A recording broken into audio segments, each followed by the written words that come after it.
Panen raya jagung ini dilakukan serentak di seluruh Indonesia yang dipusatkan di Kabupaten Grobogan, Jawa Tengah oleh Menteri Pertanian RI Syahrul Yassin Limpo dan diikuti secara virtual dan khusus di Kabupaten Musirawas.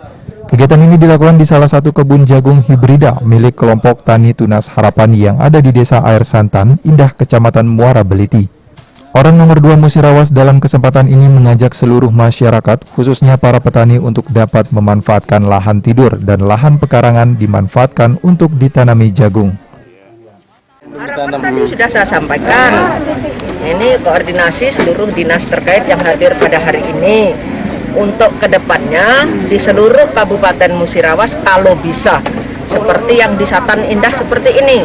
Artinya pemanfaatan pekarangan, pemanfaatan lahan tidur, kita usahakan seperti kabupaten lain. Alangkah baiknya di Kabupaten Musirawas kalau bisa seperti itu. Mungkin industri hilirnya juga Bu diperhatikan Bu ya? Iya, nah sudah itu masyarakat semua sudah nanam jagung, harus dipersiapkan juga siapa nanti yang mau beli ini kan. Kemudian juga yang lain-lainnya kayak batangnya dan sebagainya ini bisa dimanfaatkan untuk makanan ternak.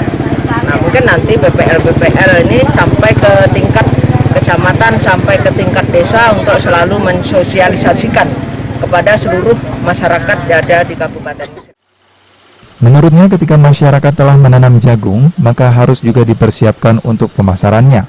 Selain itu, batang jagung beserta daunnya juga dapat dimanfaatkan sebagai bahan pakan ternak. Adi Arianza, PAL TV.